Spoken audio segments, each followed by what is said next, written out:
It's not a bird, it's not a plane, it's Superhero Slate. It's a weekly podcast where we talk about everything that's great, like movies, TV, superheroes. It's Superhero Slate. Oh yeah. Hello, everyone, and welcome to Superhero Slate, the show where we run down the latest superhero entertainment news. We love TV, movies, and superheroes. So let's talk it all out. My name is Chris. And my name is Mike. And this week, we've got our first look at Nicolas Cage's Spider-Man Noir in action. And Technically, well, I don't know if he's underneath that hood. If he's underneath that hood while he's literally on top of that car hood, that's pretty impressive. well, you know, it's yeah. I don't know if it's a stuntman or not. You're right, but I'm gonna pretend it is. I'm just gonna be like in my head until proven otherwise. It is Nicolas Cage on those cars to do that.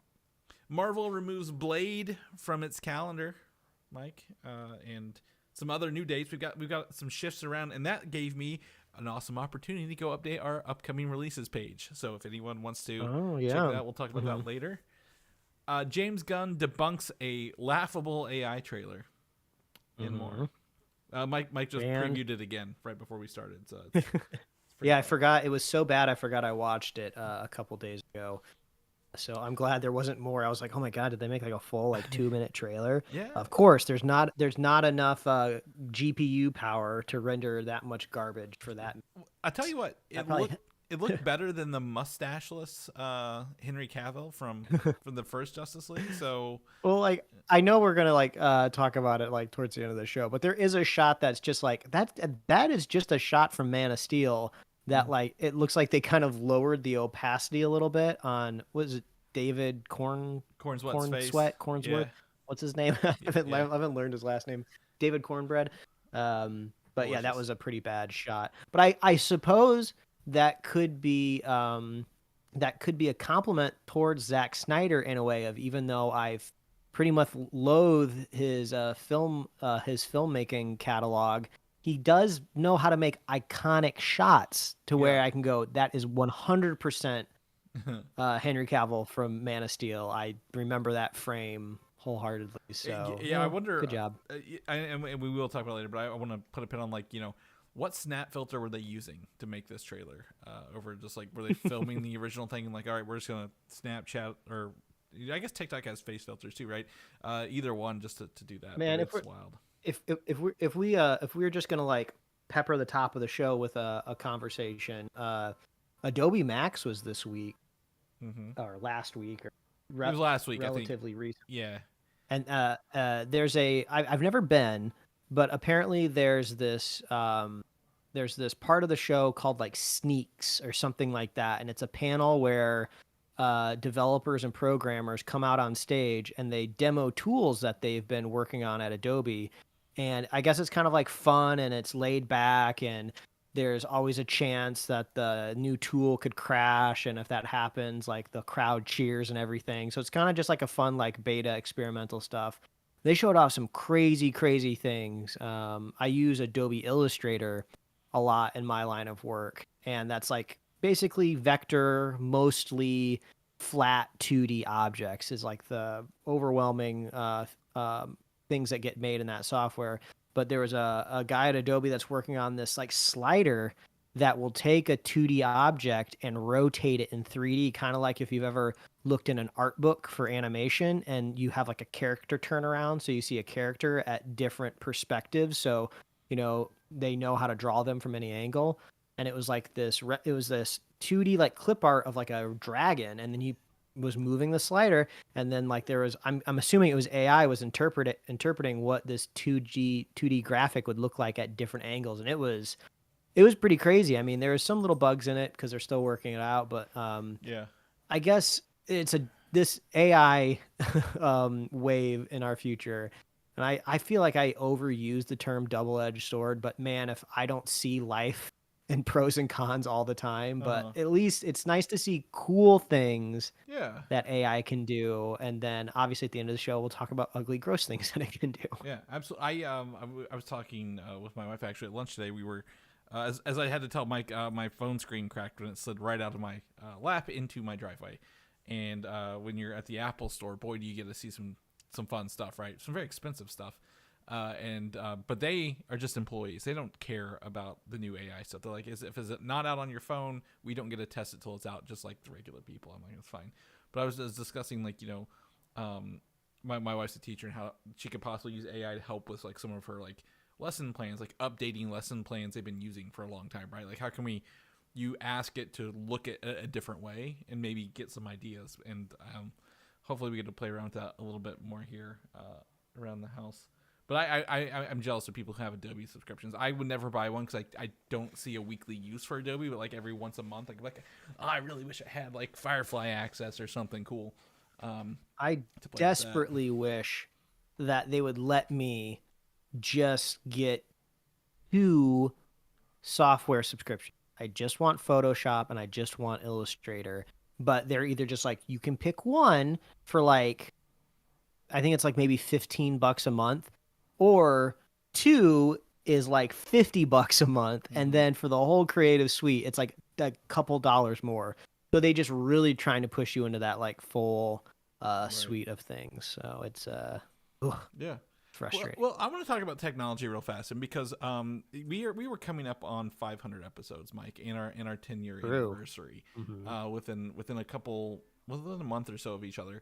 And one of the things that we talked about a lot this year, and I think over the past few years, has been popcorn buckets, the popcorn vessels you can buy at the store. And as someone who is not a huge fan of historical movies or the movie Gladiator, the movie Gladiator 2 is coming out, and they have a popcorn bucket that you scan a QR code and it shows a scene inside the Coliseum that is the bucket. So they are incorporating technology into our popcorn buckets. And I shared this with you because I'm like, oh, this is a whole next level of stuff, right? They're not doing the gross things. They're doing the hey, use your phone to watch a video inside your popcorn bucket thing. And I don't think I'm going to see the movie, but it looks pretty cool. I mean, it's an interesting. I would give it points in the category of, yeah, that's interesting. That's unique. No one else has done that yet. Kind of thing, right? Yeah, I mean, I just love it whenever the conversation on this show can come back around the popcorn buckets, because I was like, okay, Chris is talking about technology, but he's weaving this into popcorn buckets. I think molded plastic is the oldest piece of modern technology I can think of. But we found a way. I'm not surprised like QR codes or augmented reality have found a way to the popcorn bucket. I mean, I would love to know if anybody's life has ever been changed when it comes to like scanning an object in real life, right? It always just seems like a gimmick that gets like a marketing team really excited. It just gives them another line of copy that they can throw on to their like next paid Facebook ad of like, oh, look, now with augmented reality. Like if you're a child, I suppose it's fun for maybe a couple of times, but really you don't want your kids stealing your phone every 2 seconds to scan the popcorn bucket. Yeah. So I just want to know if this feature has like really changed anybody's life in any real way beyond just a fun thing to look at for 2 seconds. I think just to make sure you're talking about entertainment in augmented reality, because I use it to scan my couch upstairs. Without augmented reality, I would have never known where it fit or how it would have laid out my. That is 100% different. Yeah, okay. I'm saying like entertainment this value. is like, look at this commemorative Coke can, and then if you download the exclusive Coca-Cola app, literally the Marvel Coke cans they just did, create an account, give us access to send you emails every week, and then give us root access to your camera and your photo album, because we need that in order to scan this can, and then you'll get to see a little CG guy this is like already web twice. swing around this can. This is twice you've already done your double-edged sword in the show, Mike, because you got to have your good AR with your bad AR, right? You got to you can't have your furniture sizing and placement without the hey, we're gonna scan some cans, as you mentioned. My fear, and this, I think it's a cool idea. I think I would be high on my list of like unique situations for popcorn buckets. But my concern is, in about a year, when they take down that website for Gladiator 2 and you can't watch that anymore, what value does it have, right? Because technology is only as good as it lasts. And if someone goes on the server and deletes it because we're like, we're not spending money on this anymore, you've lost the entire functionality of that AR in that popcorn bucket, right? Like the single best thing my camera does for me outside of taking pictures is scanning QR codes when I'm at the grocery store. So if I want to digitally add the coupon to my account, I just take a picture. I don't even have to take the picture. It just the link shows up when I open up my camera, and then it opens up my Ralph's app, and then bam, I got the coupon for buy one get one on like Lay's chips or something. What was I doing?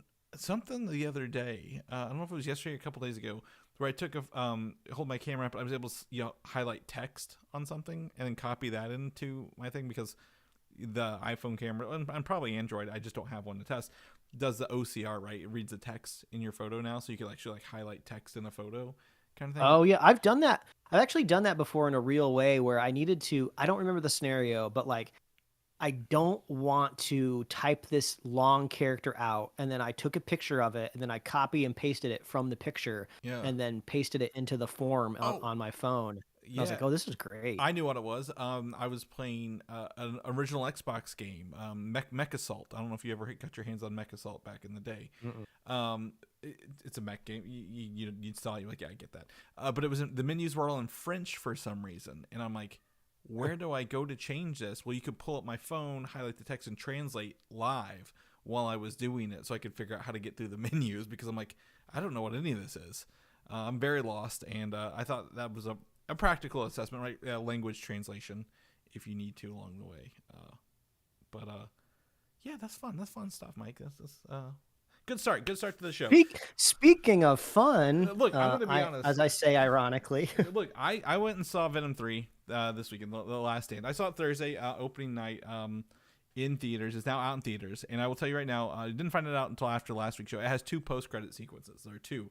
One kind of mid, one after the credits. It's a long credit sequence too. Like, I really had to go to the bathroom. I had too much liquid in me. I'm like, I got this, needs to hurry up. I gotta get going. But I'm gonna be honest.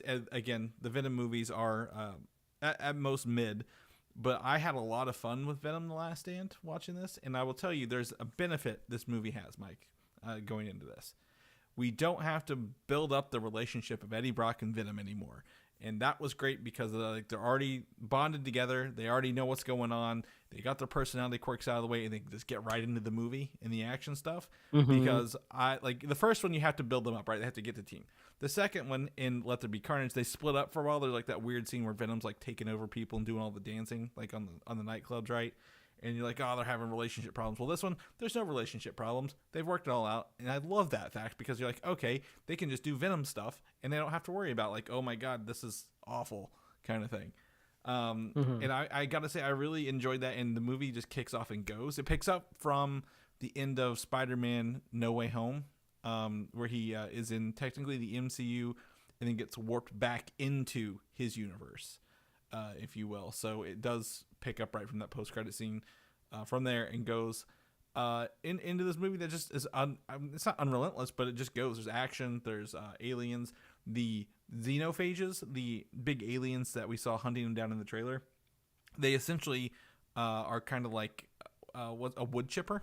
What goes in their mouth comes out the back of their head in like blood and guts. Like, it literally just chews them up and spits them out the backside. So people, other symbiotes, stuff like that, it just goes right back out the other side. And I thought that was a pretty cool design for a villain.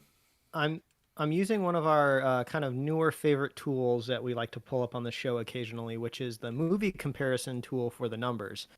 Now, this only tracks the domestic box office, where I wish this tool would also bring in international, so I don't know why it doesn't do that. But I pulled in all 3 Venom movies, and I'm actually surprised to see that Venom Let There Be Carnage and the first Venom tracked domestically almost identically. Like, the lines do not really diverge all that much. And looking at the trend of The Last Dance, it's falling behind a little bit, but I would say it's within the margin of error. Yeah. So if things go the same, at least they can say they've consistently made 3 identical movies in a trilogy. So if you started off liking this trilogy, I'm so happy for you that you have this nice steel book that you can eventually, put on your shelf and enjoy for the rest of your life. But the thing that's not noted here, and I don't really want to look it up right now, budgets do not stay identical throughout the franchise, right? So I'm sure they've been losing a little bit money every time because they have to pay everybody involved in the movie a little bit more after every film. 120 million on this one is actually less than I think the other ones. Whoa. Along the way. Oh, I guess there could be that unintended strategy of like, hey, movie star, we know you're attached to this franchise now, and the only way we could pull off one final one is if you take a cut. Well, like, oh, okay, let's do it. Well, I also think it's story by Tom Hardy, and I think his wife Kelly Marcel's a director, so it might be like a package deal as well to reduce costs. Oh, I didn't know that. So maybe it's just like, okay, if we're all gonna get paid a little less money theoretically on this third one, at least let's get our bona fides up a little bit. Yeah, I think it's going to be on the back end. So I will say I don't remember Venom Let There Be Carnage, Mike. I'm going to be honest with you. I remember the first Venom wholeheartedly. Venom Let There Be Carnage I don't remember very much of. It's a very forgettable movie. This way better than Let There Be Carnage in my opinion. Like absolutely, I'm going to remember this. This was very fun. There was I nothing against Woody Harrelson, skulking around as a weird dude, like a mass murderer, but like this one was, I think, far beyond Let There Be Carnage. And there's nothing against that. When you were talking about the numbers, I looked up too. I'm like, how did Let There Be Carnage actually make money? In hindsight, I'm like, I don't remember this movie at all. But this one has some pretty cool stuff. There are, this is no spoilers. There are multicolored symbiotes in this one, Mike. So you actually get to see like different colors of symbiotes rather than like, they're all black kind of thing. Kind of going into it. There's people from other MCU Marvel properties. The guy who played Mordo, Baron Mordo, is in this as a character called Rex Strickland. Nothing connected to the MCU. There's the Rhys Ifans who played the Lizard in the Amazing Spider-Man. He's in this. Not the same character at all. Different characters. So everyone's trying to draw these lines between like these actors or this. I'm like, they're on a payroll. Like they're actors. Of course they're going to take roles. They don't have to be the same character across multiple movies. And the big question everyone's going to ask, Mike, doesn't mention Spider-Man in this movie. We've talked about rumors about the character Null, who's in the trailers, being Spider-Man 4 villain. There's no, I'm just going to tell you, no Spider-Man in this. Very unrelated from Spider-Man. So all those Null rumors seem to be, pun intended, null, because there's literally nothing of Spider-Man in this movie at all.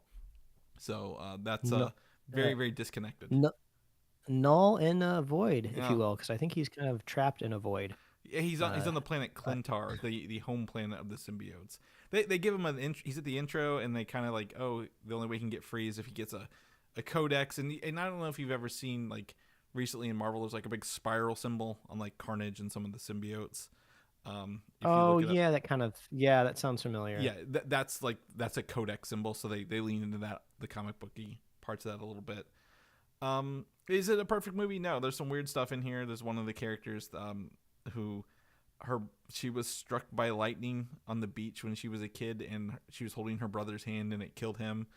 And I'm like, why is this even a part of this movie? It feels like there's some parts that were maybe cut out to just, I don't know, focus it down. But I'm like, we don't need the backstory of this weird lady who's studying symbiotes. So overall, yeah, it's way better than the last one. I think this was a strong way to end this in this trilogy. On this, I do not, short of this making a bunch of money, and it might overseas, I hear it's doing really, really well in China right now, and they gave it like the Chinese Republic thumbs up for like, yes, we approve this movie for people to go see kind of thing.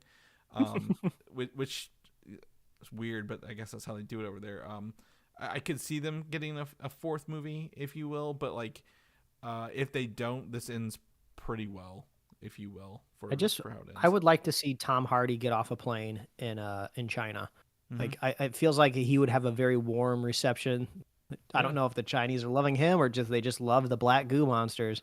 Yeah. But you know what? Good for Tom Hardy. Yeah, I mean, it's again, like I said, like you literally said it, and I'm just gonna reiterate. If you like the Venom movies, you're gonna like this one. You're probably gonna like it. If you don't like the Venom movies, they're not trying to change your mind. They're just continuing on their trajectory. So, it's not gonna sway you one way or the other. I think critically, I think on Rotten Tomatoes is like 30-something%, which is like lower than Let There Be Carnage, which is really weird because again, this is way better than Let There Be Carnage.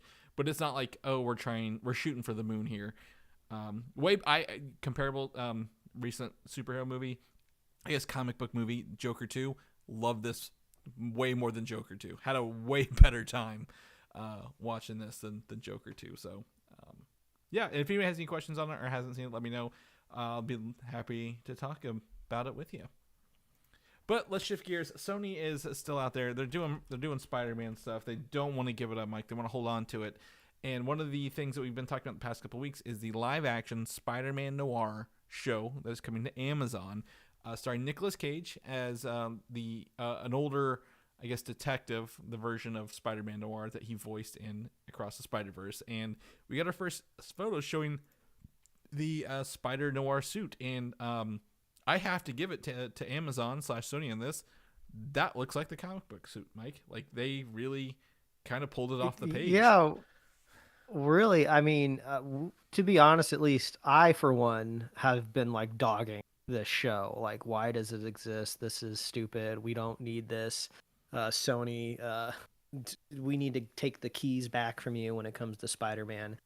But I don't know. Weirdly enough, my caveman brain was just like, that looks like thing I saw earlier in cartoon, and then it makes me excited. I've never really thought that if this would be the direction for the show, because we've had some reports of, the story, but we don't know what the tone of the show is going to be. I mean, we can kind of infer based on the idea that it's this noir Spider-Man. But I mean, if you look at this live action version, compare it to the version that Nick Cage also plays in Spider-Verse, I mean, God, like, not necessarily identical, but extremely close. Yeah. And it makes me think, if this is just the live action version of the exact same character, I would love that, because that means we would get almost like a comedic show. Because if I remember back to the original Spider-Verse, and Chris, maybe you have a better memory than I do, or maybe you've seen it more recently than I have, I'm not sure. But if I can recall, Nick Cage and Spider-Man Noir in the first Spider-Verse film were essentially comedic relief, because he was so dark and brooding. It played for comedy every single time. And he was almost funnier than Spider-Ham was, which is a pig that's a Spider-Man. Yeah. So I just love that. It's very drastic contrast to our normal Spider-Man, who's quippy and funny, right, and doing all the references. Whereas this is kind of like an emo Spider-Man, right, if you will, if you could put it in there, who also is like, it felt campy in like a good way. Like, he's like, oh, he's dark, he's broody, he's like talking to himself kind of thing, and trying to suss things out along the way, and it's very played literally, like you mentioned, the opposite of Spider-Ham, who was slapsticky, right, pulling out hammers out of the air. So it's very much different than any other Spider-Man. So if they can pull off that tone, I agree. Like, that would be absolutely funny to hear someone who's like, thinks of himself, and because Noir is very a lot of voiceover. He's doing a lot of the voiceover stuff, and it says the audience is hearing it, and it's coming across as, oh, this is like very goofy because it's the 10s or 20s based on the cars here in the show. Now, you also sent me a video. I don't have the video. I couldn't find it, but you sent me a video of them actually filming this on top of the car with motion, and it looks like he's got like spider webs he's like yanking off the windshields with and stuff like that as well. Oh, yeah. That he's taking up the iconic kind of like spider stances for shooting webs, which I was kind of curious if they were actually going to incorporate webbing, because I feel like we've talked about versions of this character before that are kind of less spidery, like there's really not adjacent to the spider powers at all, but just kind of like the look overall. So I was like, oh, which way are they going to go? Is webbing on a TV show budget going to be something that they want to do? But yeah, he's on top of this like Model A looking car, like shooting webs, and it looks fun. I never would have thought like a set photo would be a good marketing tool for me, Yeah, well, I think should have led with this, right? The suit. Like, I think lead with the suit. Show us that you understand that part, because again, I'm going to look at Sony this year. They've had 2 movies. The third one, Craven was not played. A trailer was not played in front of Venom. I think they're really going to try to bury Craven. Like, I think they're going to bury that movie.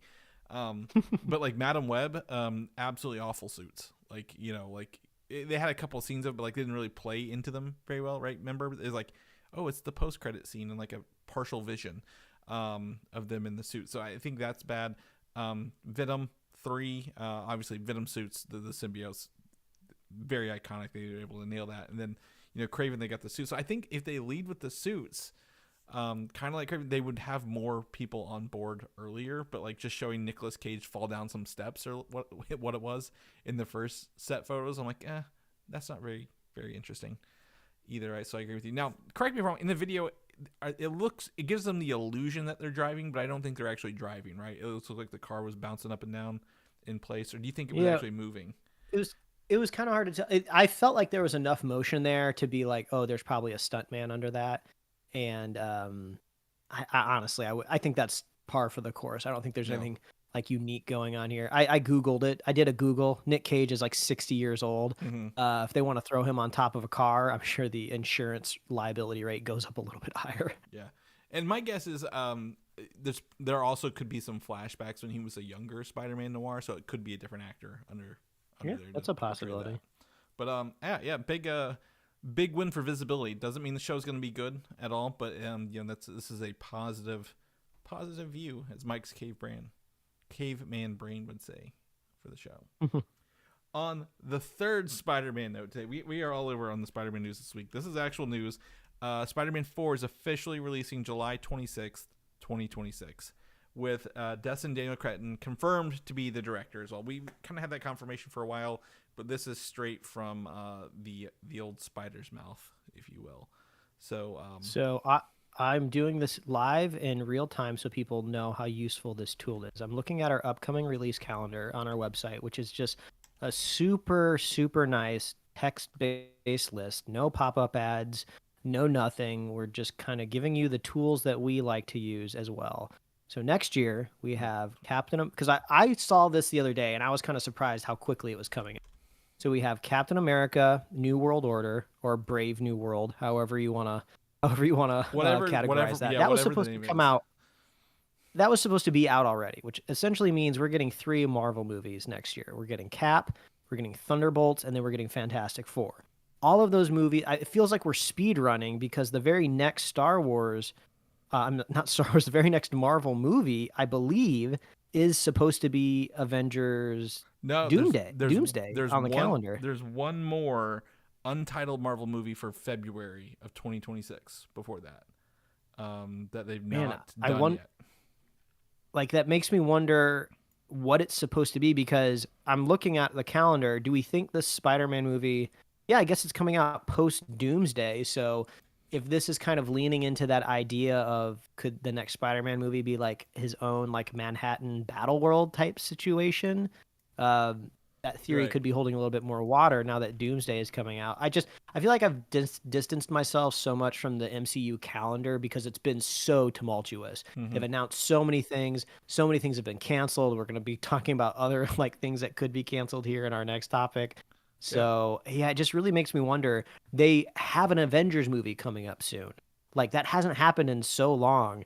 And all of those movies are so popular and so successful because it's a lead up. There's so much has happened to get you to that Avengers movie. And as of right now, if I look at the landscape, it seems like everything out there has just been so hit or miss. So it just seems like these next few movies coming out are going to be so, so important, especially with Fantastic Four. I feel like Fantastic Four is going to have so much built into it going into Avengers Doomsday. So what's this mystery movie, and then how does this affect Tom Holland and the Spider-Man movie coming up?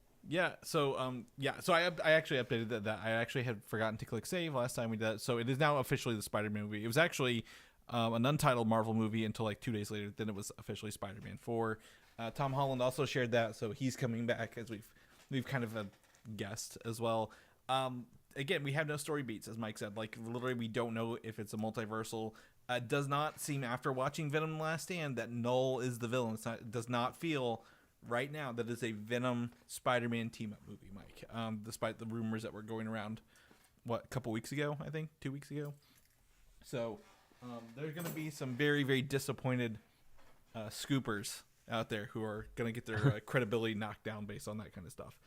So I think if I remember right, it's been a long time since I've read the original Secret Wars, and I've never read the newer run of Secret Wars. mhm. So I don't know exactly how the Spider-Man black suit is incorporated into the new run. But if It, I remember in the classic sense, the black suit is a cool moment, but it's not like this huge like Marvel history changing thing. I think it's just like Peter needs like an edge in a combat, and I don't even remember exactly where the black suit comes it's a from, but it's just kind of machine like or a he finds it. It's one of the two. I can't remember which one it yeah. is. It's just like a cool thing like that happened. It's not like supposed to be this like huge like you know like Cap picks up like Thor's hammer or something like Mhm. that. Well, So yeah, it makes me think like, oh, there's a battle world situation. yeah, Spider-Man needs like the upper edge, and like somehow a symbiote gets on him. It's like a cool moment in theaters where everyone gets like super happy, and then yeah. it's done and over with. It seems like they're not gonna make an entire movie revolve around the symbiote, since we've kind of already had a Tobey Maguire movie where a Yeah. whole narrative has revolved around the symbiote. Yeah. Well, and if they did, it needs to be different, right? We don't need a piece of rock lands in New York happens to attach to Spider-Man and it makes him an angry person. And I think we've talked about it in depth, like what needs to change on that story beats to make it new and unique, especially for the MCU proper. So will it be Secret Wars? The newest Secret Wars didn't have anything to do with the black suit, because obviously the original black suit, no one knew Venom was going to be a thing when that black suit came out. It was just a cool design change for Spider-Man, and then it became Venom later. So in the new one, actually they use, like I mentioned, Miles Morales as someone who became a friend with a molecule man who was actually able to pull Miles into the Marvel Prime universe when they all merged back to one kind of thing, rather than letting him stay in the dying Ultimate universe. So Yeah. um, I mean, also for better or for worse, I think Insomniac kind of scooped Marvel. yeah, Like their version of the symbiote, I think, is the most modern and up to date and clever version of it. I loved how it played out story wise in that video game. It was like a great way to reincorporate different characters, but tell a fresh perspective of it, what the symbiote could do. yeah, So I don't think I don't think Feige can do any better than that. So I would say just and they kind of abandon it in a way, at least for now. well the Spider-Man game took it from the Ultimate universe where the original Venom suit, quote, Venom suit symbiote was created as a cure for cancer, like a cancer suit that you would wear to heal your body. So there are ways that you can update Venom and make it a good story, right? It doesn't have to be necessarily an alien from Clintar coming to Earth to be mean with Eddie Brock, because the Spider-Man game didn't even have Eddie Brock in it, right? Like they used different characters, so you don't necessarily need Eddie Brock for Venom to work in Spider-Man and so on and so forth. So actually for a while in the comic books, the Dark Avengers, which is kind of what the Thunderbolts is kind of based on a little bit, Mac Gargan, the Scorpion, was Venom for a while. It bonded with him for several I guess years in comic books. So it'd be interesting to see what they do with it. But I'm excited. This is great news. This is a great announcement. We'll probably be getting more information as they start filming next year alongside the Avengers movies as well, because Tom Holland's gonna be splitting 3 movies pretty good, because I hear he's gonna be pretty heavy in Doomsday and Secret Wars as well. So Tom Holland's got his 2025 schedule booked for filming movies. But as Mike mentioned, you can always go to superheroslate.com, click upcoming releases on the top, and view all these things free. And our newest, one of our newest additions / removals is that of Blade. 2025 November Blade is now removed from Marvel's release calendar. Now, there's two things to look at this. Number one, what was it Bob Iger said last year, or at least since he's been back, we're stripping down the number of movies per year. 3 max, right? I think was his promise. And we've always been hesitant because next year, there were until this week 4 Marvel movies on the calendar. We're like, how are you going to do this? And they've taken Blade completely off the calendar. Number 2, the report it is delayed but not canceled. They've just taken it off because the report is that they're making room for the multiversal stories to tell that collaboration, as you mentioned, Mike. I guess the culmination for these multiversal movies before coming back and doing Blade, which is not multiversal at all. Yeah, this kind of feels like, in a good way, of producers and studios doing their job, maybe making the hard decisions, knowing that, oh, this is, not going to play great in the headlines and the trades. This movie has kind of been jerked around so many times. We don't want to lose faith from our fans with the property, and who knows, something like this could, finally, pun intended, drive the stake into Mahershala Ali, and he just wants to move on and do other things. And then, oh God, what happens when we have to announce like a new recasting? What's going to happen there? But if it's not going to fit and it's not going to work, don't sacrifice the quality, or the scheduling of it, just to get it out. Mm-hmm. When I think of Blade, the character, extremely terrestrial in a way, right? Or all of these kind of like dark, monstery characters. I mean, even if you've been watching Agatha all along, like you might be talking about like spooky dimensions or ghosts or stuff like that, but it's all very terrestrial. It's all very earth-based. I don't really see the multiverse, coming in and complicating things any more than it has to be. Mm-hmm. So it just seems like, yeah, take a beat and just wait until you get some of this multiversal stuff wrapped up, and then who knows, maybe this rebooted MCU that we keep talking about, maybe that's a good time to reintroduce Blade, right? Yeah.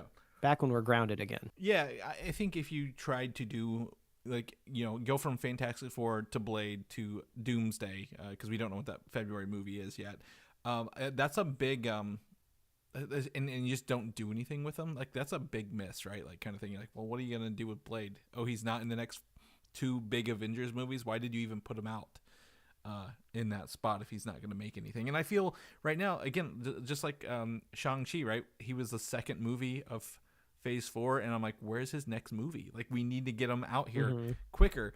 I think he might have he could have played a bigger part in Avengers King's Dynasty, but he can't now, so we're not getting the Shang-Chi 2 until afterwards, most likely.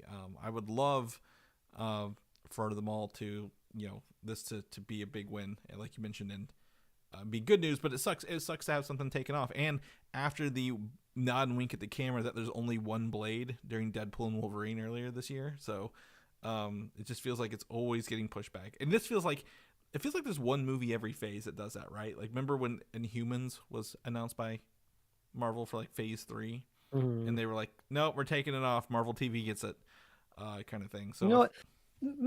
Maybe you can answer this question for me. Why does there seem to be this attitude out in the world that like Wesley Snipes was like wronged or something when it came to the Blade movies? No, absolutely. Or he like, it's rose-tinted glasses. It's all it is. It's rose-tinted glasses. Because he got 3 movies. He had a trilogy where he got to be Blade. I know that there's all these like stories of like, issues with on set with like directors and other actors, but the fact that like everyone's rallying around like, oh, there's only one Blade and there'll only ever be like one Blade, and it's almost just like, why do people think the movie has been like disrespected in a way? I guess when people talk about like the start of the superhero craze, usually they kind of ignore that movie and just go straight to Spider-Man or X-Men. So I guess maybe that's a way to look at it, but he still got 3 movies, and you were totally right. The rose-tinted glasses, like, as that trilogy went on, those movies didn't get better. They're still fun. There's still positives to them, but like, he got to go out 3 times as Blade. It's not like we need to save this man's career or something. Well, it's kind of like the Andrew Garfield's Amazing Spider-Man. Everyone's like, oh, he didn't get 3, right? That's why everyone rallies behind him. But like, Blade, like, yeah, one's good, 2 is great, 3, no, not at all. God damn, that one sucks. Like, even Ryan Reynolds couldn't save that movie, right? So like, it's just like, people are like, oh, I remember watching Blade, 20 years ago, and it was so fun to watch Blade 2 20 years ago. There's nothing there. And you can hear from the directors, you can hear from Patton Oswalt, Ryan Reynolds himself. Wesley Snipes was an issue on Blade 3, and that's why they didn't make any more. Like, everyone's like, we're not working with him. He is a problem. We'll get this movie done, but that is it. He has burned his bridges in Hollywood for that. So I do think it's just rose-tinted glass. I think people just think back like, oh yeah, I liked watching Blade 2. Can we have more of that? It's like Hellboy. Hellboy 1 and 2, yeah, fine, I guess, with Ron Perlman. We don't need a Hellboy 3 out of that situation either. We got 2. It's fine with me. But also, before I forget, in place of Blade 2, or not Blade MCU, they're putting the movie Predator Badlands, which is the sequel to Dan Trachtenberg's Predator that was on Hulu a couple years ago. That was really good. So, I saw a thing where they were talking to the director Dan Trachtenberg in an article, and he was talking about Badlands, and he also said there's like a secret additional Predator project that's going to get announced soon that is supposed to release really in the near future, and nobody knows what it is. Like, is it another movie? Like, what's happening here? mm-hmm. So I'm so glad I invested my time before I became a parent into watching all of the Predator movies, so I could kind of have them downloaded into my brain. So that's a ride. I've seen that's almost an up and down. That's yes, huge. and it was exciting. And I've also seen every Alien movie except for Romulus coming up. So it's this whole like universe in my brain, and I'm seeing headlines of rumors of another Alien versus Predator. I'm like, I'm ready. I'm primed. I'm good to go. Let's get this hype train going. You should watch Romulus if you get a chance this week, since it's still spooky season. Oh, I need to. I want to watch it. I love to talk with you about it because I watched it when it came out, and then there's the Alien. What's the other Alien? The series, Alien Earth by Noah Hawley, who did like Legion. So very, very excited for that. We're in a good thing. But anyways, back to Blade. Blade delayed indefinitely until we get a new calendar date. I fully expect we'll get some more news for it. But following this was a rumor on the Midnight Suns movie that the movie Midnight Suns is getting fast-tracked to be out post-Multiversal Avengers films. So doing Blade and then getting into the Midnight Suns based on the characters we've seen who have not really shown up yet, including Blade, Moon Knight, Werewolf by Night, Man-Thing, and maybe some of the witch stuff we've seen. I doubt it, but there's an opportunity for them to do some cross-pollination there with this series if they want to. I just desperately want a big catalyst to happen in the MCU in a way of like, if they're going to do like a soft reset or a hard reset to this universe in some way, I would love it to have like ramifications for our entire world, like going forward, right? Maybe this big disturbance across the universe or the galaxy or whatever during this reset makes this monster world become more active and aggravated, and all of a sudden, Blade and these monster type slayers need to be more active out in the world or something like that. Or like maybe if you're watching Agatha all along, they talk about how these witches have had to be hide and secret for all of these years. Like maybe after a big event in the MCU, witches don't feel like they need to hide anymore or something like that. I just want something big and meaningful to happen after this big multiversal saga. Well, it's going to be X-Men. I'll just go ahead and tell you, it won't be the supernatural side. It'll be the X-Men catalyst. But a theory I would have here is at the end of Secret Wars, they merge a bunch of different to become Prime Earth or whatever, just one universe. They merge a bunch of different ones together, which prominently X-Men or prominently a supernatural kind of things, and like it becomes normal rather than them being in secret. So like that is the catalyst, is like we now have to like coexist with things we didn't think were real because everything got merged back into like one kind of Earth, if you will, would be a possible way to do it. But you're right, it needs to be different. I think one of the things you always talk about is Iron Man 1 is the catalyst for the current MCU, right? Iron Man 1 was the catalyst, and it has to fit within Iron Man. Well, after the multiverse collapses or doesn't collapse or whatever, they can have a new catalyst, right? To set the new tone for the MCU going forward as like you mentioned, a hard reset or a soft reset, whatever they want to call it. So I think they need to, again, make it so all of this stuff works together, right? That we can say, why are there X-Men now? Where have they been for hundreds of years, thousands of years? Okay, well, they start here. This is now point one because X happened here. Yeah, the final season of The Umbrella Academy was absolute trash, and I hated it.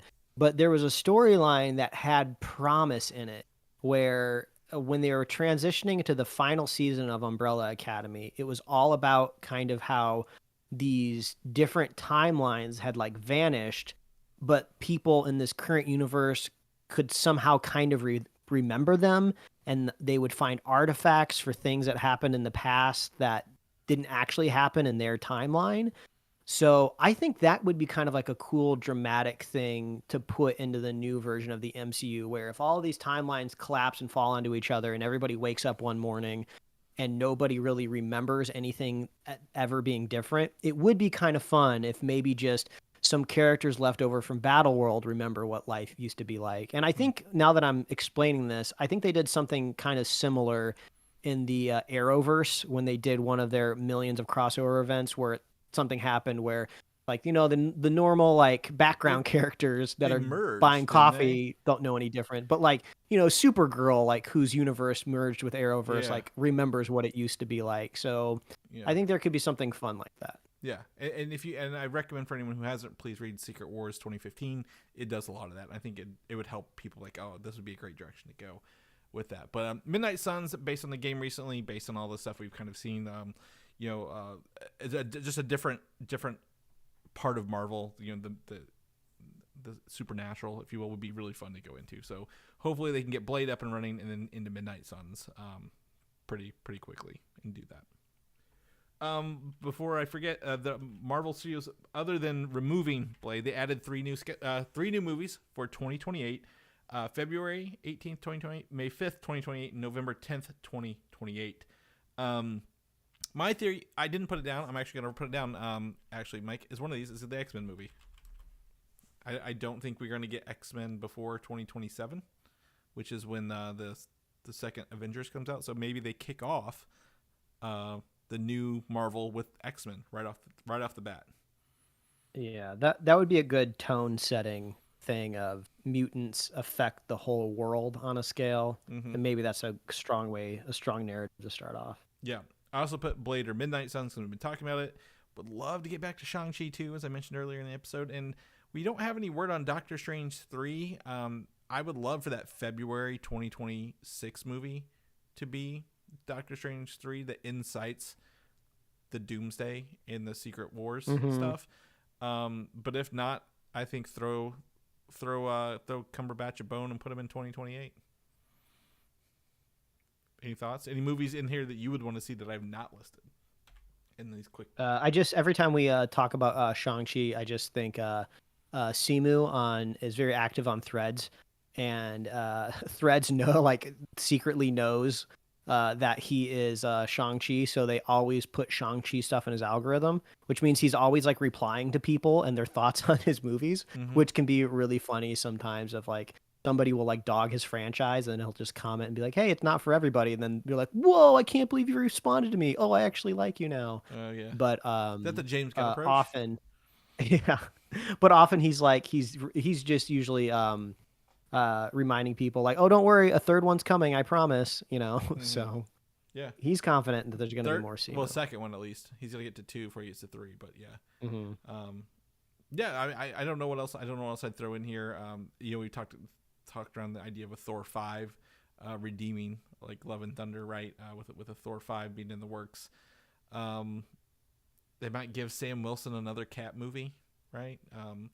Maybe even a third Captain Marvel movie, wrap up some of these trilogies. I don't think we're gonna get Eternals 2, but you know, we'll see. But as you mentioned, it's weird to look at 2028 and have these movies kind of planned out that far in advance, right? These dates locked in. So yep, my kid's gonna be 4 years old, depending on the part of the year. Could 3 to be 4. like getting close to 5. Like it's just Yeah. that's crazy. Oh yeah, absolutely. I'm excited. We'll see what we kind of get to, and maybe it could be a Young Avengers. Maybe me taking them to see Young Avengers, Mike, along the way. Little news about Armor Wars. We don't have any update on dates or anything like this, but the original series writer Yasir Lester says, I think that like Marvel is constantly in a state of like, what is the most interesting? And he also said, and I think they're taking that more into account, giving that a little bit more thought now. So, here's essentially said some of the shows should have been movies, some of the movies should have been shows, but they're not released. Marvel is not releasing things as they once did. 4 years, or I guess 3 years ago now, whenever they were the Chapek era, as we would refer to it here, where they were like shows, movies, now. So it sounds like they're, as we've been promised, there's just more work being done behind the scenes to ensure quality over quantity, right? Yeah, I would think the future of Armor Wars heavily depends on Ironheart, Mm-hmm. of how well it does, what's the appetite for these armored characters, because Armor Wars was very early on announced alongside of the Disney Plus launch, and it seemed like that was kind of vibing off of the energy of seeing War Machine and his like giant like mech like get up and Rocket Raccoon riding on him at the end of Endgame. Yeah. Like, yeah, like put that screenshot at the top of articles, when you're talking about the show Armor Wars. And yeah, I'm excited, but man, we're so far past that by now. There's so many people that have joined the MCU late, and Iron Man 2 is not exactly held up as like a top 10 film. So people don't even remember Justin Hammer anymore. That probably would show up in Armor Wars. So, I mean, I think it could be fun. You could definitely do good stuff with it. But yeah, I think unless Ironheart does really, really well, I wouldn't be surprised if we don't see anything. I don't know what Ironheart can do to convince them, because they already made that show, other than, I guess, critically. It would have to be for the reception of it. If they start pulling Agatha All Along numbers from Ironheart, they're going to be like, yeah, let's freaking fast track this. Throw Don Cheadle in a second season, or maybe we just call the second season of Ironheart Armor Wars. Well, the problem is Ironheart was done filming a year ago or more, so it's just kind of been sitting in that void for a while. So I don't know how much the quality can change on it. Hopefully, it can do, because again, it's part of the pre-Iger, I guess not construction, but productions, right? As well as this. So maybe I think one of the things that Marvel has done that I'm not a huge fan of, they gloss over huge events, right? The snap, glossed over. Tony Stark's death, kind of glossed over. I think if they're going to do Armor Wars, maybe they could even change the name a bit. I don't know, but like it needs to be like, what is that Stark legacy and like of his weapons and suits, and who's been doing that? Hopefully, it's better. I think Don Cheadle's a great actor. I think he could lead a pretty good movie, but I have at this moment right now, I have no interest in Ironheart unless it can show me something new that we've not seen before. But I don't feel it's changed enough since its original inception that we're going to get anything, right? So I don't know. We'll see. I guess we'll just keep it. The trailer was pretty okay when we saw it last time, but I'd like to see some more. Deadpool Wolverine, Mike.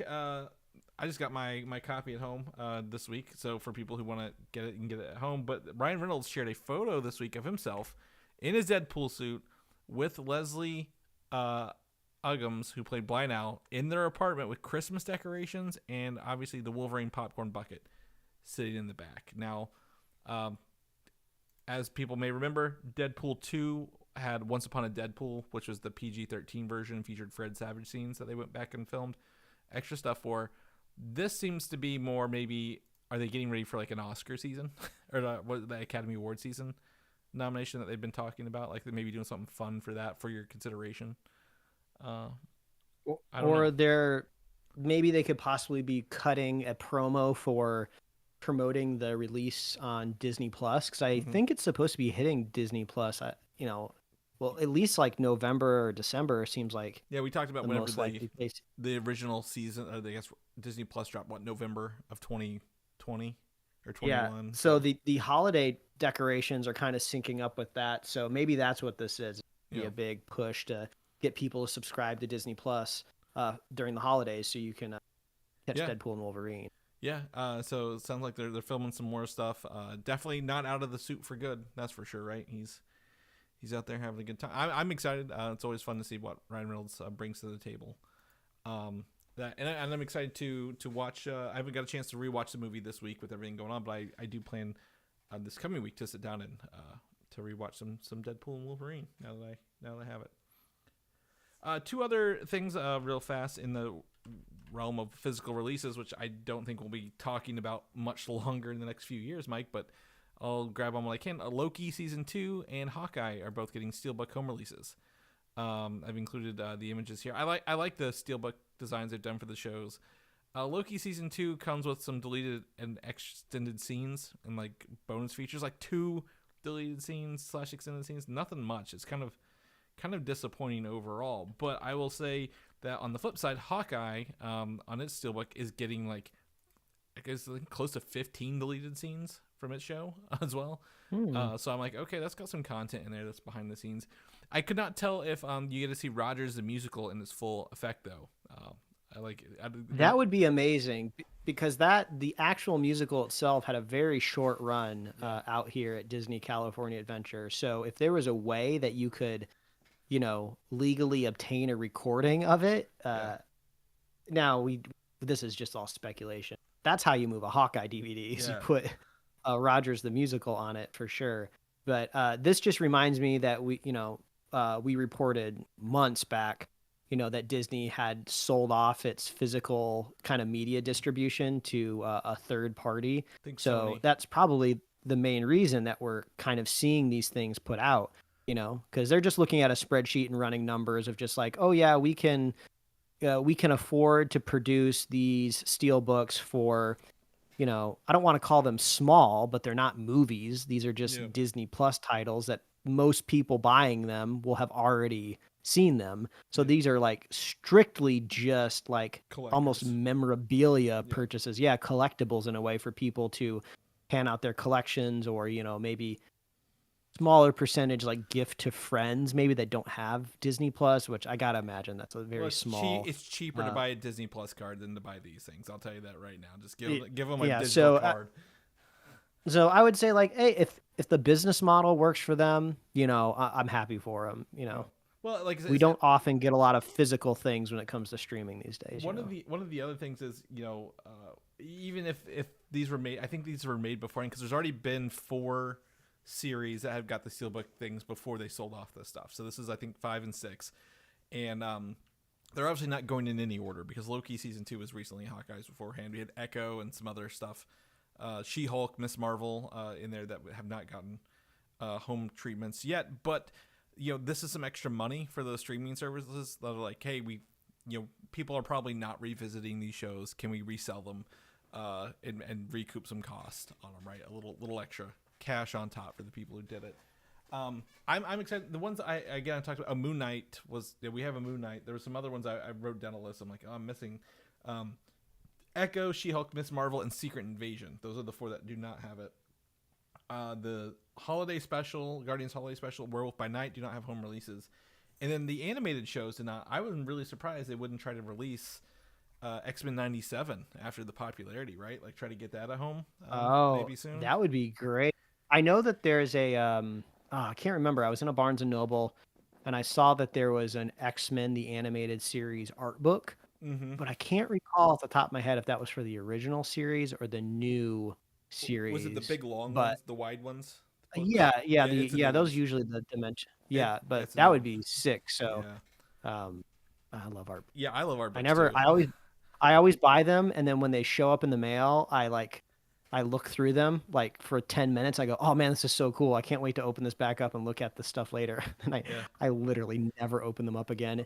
It's kind of the only thing that I collect, which is very unfortunate because they are large and they do not fit usually in standard bookshelves. So I just have this stack of art books growing underneath my desk. I've been collecting some of the older ones at Comic Cons. Like they'll have like places that sell comic books. So like, oh, we got a couple art books we never sold. I'm like, yeah, I'll take a couple of those with me. Well, the cool thing about them is there's actually a collectability to them because usually they are limited run prints. Like they will print off like a big batch of them, usually around the time the companion movie or series is out. And then after that, if the movie is not insanely popular, they usually never print more of them again. So obviously you can go get art books for like Spider-Verse movies because that movie's so popular and stuff like that. But like, I'm thinking off the top of my head, like Wolverine just came out, and I don't think in a year people will be like, I gotta have that kind of thing, right? Yeah, it's probably harder for live action movies as well. But I mean, I loved Teenage Mutant Ninja Turtles: Mutant Mayhem, but I wouldn't be surprised if that art book is not going to be in print down the line in the future. So yeah, that's a heads up. If there's ever an art book you really really want, it's usually good to nab it earlier. Yeah. Wait. Yeah, absolutely. Yeah, I like the art books as well. And like even the shows that we're not fans of, like the Falcon and Winter Soldier, like that art book, pretty good art book. Like to see the stuff that they didn't really come to life, but you're like, oh man, this would have been great to see along the way, or how those teams kind of design that stuff. But yeah, for those who like physical releases, Loki season 2, Hawkeye coming out pretty soon. As soon as I get the release dates, I'll put them in here and there in the next show notes with links. That way, whenever I hear about them, for you. Lastly, we're gonna talk a little bit of Superman news. It ain't much, but it is funny because there was a news station showed this AI. I wouldn't even say it's AI. It's just really bad CG fake trailer. And James Gunn put his puke emojis to it whenever he saw it and shared it, which gave it more visibility than it probably should have gotten, because I never would have watched it unless James Gunn commented on it. But like, it is just it's just atrocious. And Mike was like, did someone just make it bad when they fell for it? And I'm like, no, based on this, it looks like somebody was like, we need to show Superman footage to talk about the news of it wrapping, or like, you know, some other production, make a fake footage trailer for us, which is like 20 seconds. And Yeah, boy, I wish I was familiar with the news broadcast or station or whatever language that they're speaking, because I'm just thinking, because it looks very like local newsy to me, or like small segment, even if it's on like a national broadcast of who's reporting this news. Like, I feel like it's niche podcasts or internet blogs that would report on a movie wrapping. Like, I don't like turn the news on and see news of movies wrapping. That's very like, who cares until the first trailer's out. So I don't really know why this is newsworthy for somebody like turning on the TV to catch the weather. Well, you know, I looked up. It's just a channel France too, so this is actually one of like the main France channels when they're talking about it. And they pulled this footage to show it, thinking it was a real thing. So I think they were just talking about movies coming out next year. I think it might have been like how I guess whatever this segment was that's ending. But the people there look very, very like uninterested in what's kind of going on, don't they? As well, they're like looking at these. I'm like, they look real. Oh, the Superman Christopher Reeve story. That's why they're talking about it. This is just a great time. A reminder, you know, we're here towards the end of the show. You know, you're going to be signing off here, and you know, maybe going back out into the world, possibly calling your mother or meeting up with family. And this is a good time to remind the older people in your life of how to spot AI generated videos or images. Just post, because they need your help. Well, what was it? They need your help of, like, you know, look out for extra smooth skin. Still, extra fingers are a problem, not so much as they were like months ago, but you can still find some weird stuff out there. You know, just look around at the environment. I think the best way to spot anything AI generated is if anything is in a sequence. If somebody tries to generate the next angle of the photo or the next seconds of the photo, they never look identical. Like the color of the sweater could change, or like the street sign in the background's like not there anymore.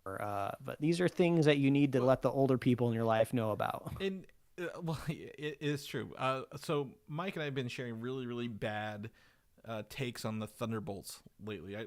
We talked about the special Red Hulk last week, right? The one who looked all plasticky and melty. And then Mike found another one that's, you know, supposedly a breakdown of the movie, and it matches up with the poster I shared with them a week ago, even though like the image is different. I'm like, the Punisher is not joining this movie. Please, why do people think the Punisher is joining Thunderbolts? You know, and like, you know, oh, Matthew McConaughey. Yeah, I'm looking at those. Matthew McConaughey is going to show up, and this is Norman Osborn. I'm like, oh my god.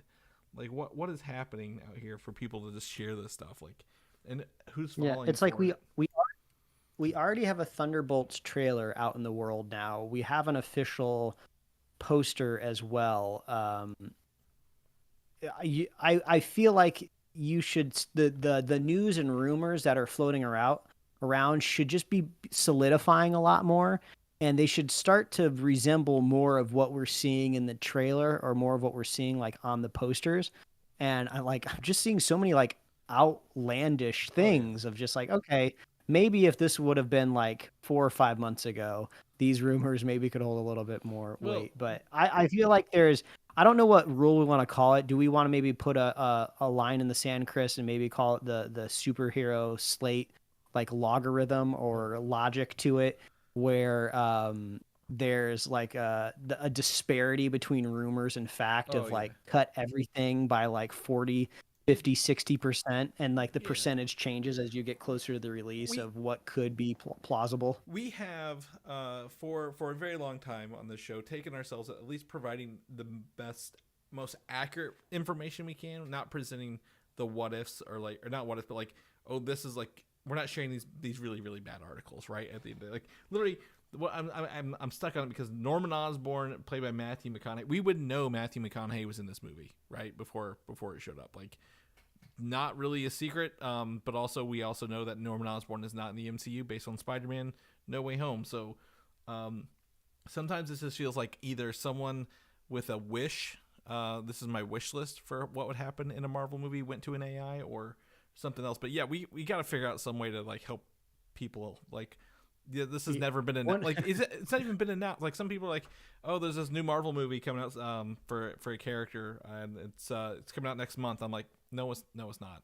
Like, it's not been announced. Here's the rule. Here's a rule of thumb that I always forget to follow myself. So it's kind of like do as I say, not as I do.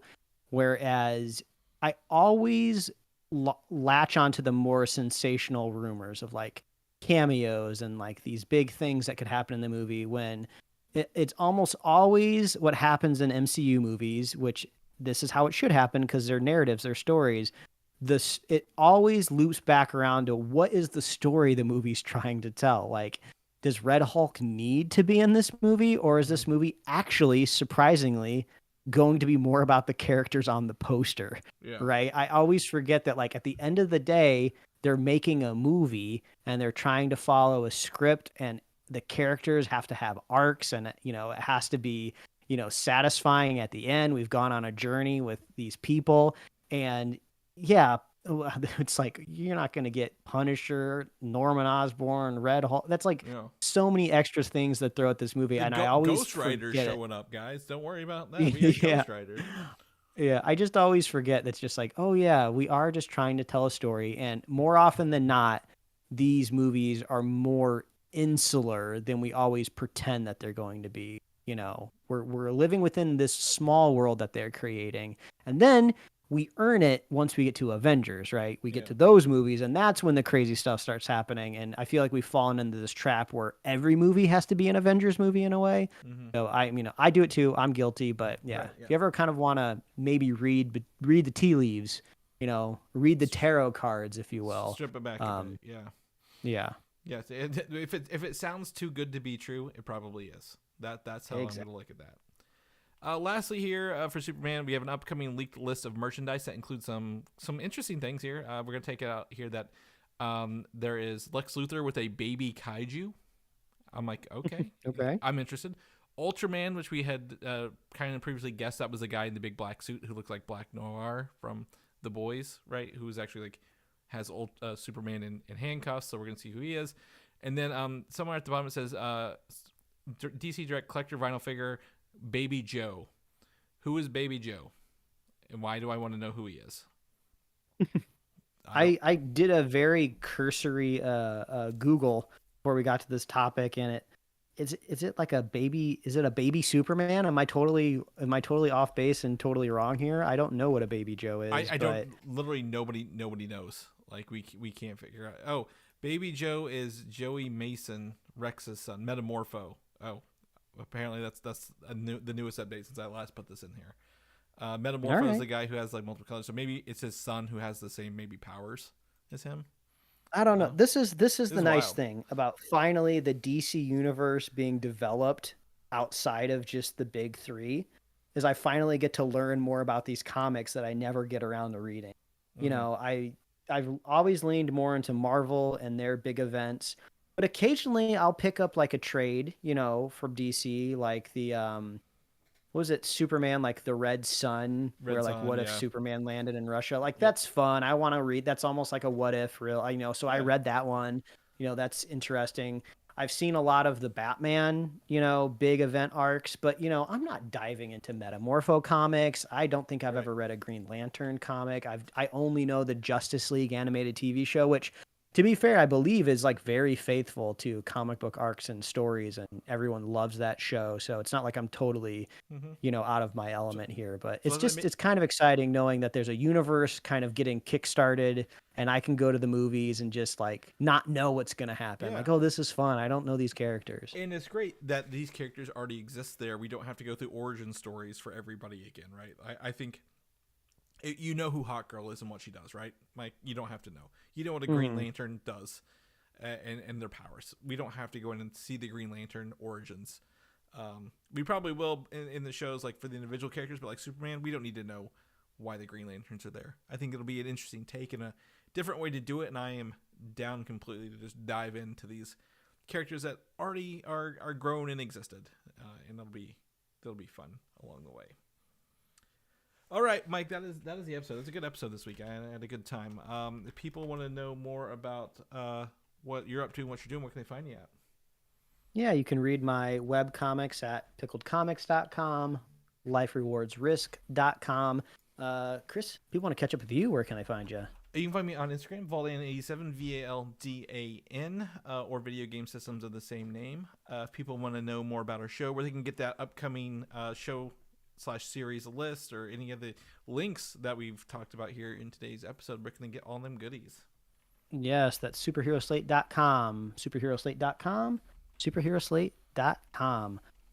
Go check us out there. We're on Apple Podcasts, YouTube, Spotify, wherever else you love listening to fine podcasts like our own. We got merch at superheroslate.com/store. We love hearing from you. Reach out. Let us know, what are you most excited about when it comes to the upcoming DC universe? Is there a steelbook out there that doesn't exist that you want to pick up and hope it arrives in the universe for this holiday season? Let us know. We love our super fans. If you want to be a super fan of this show, so easy to do. All you have to do is share this show right here that you're listening to. Share it with share it with a friend, share it with a buddy, and we'll be here every week, folks. That's right, and we will see you guys next week. Bye.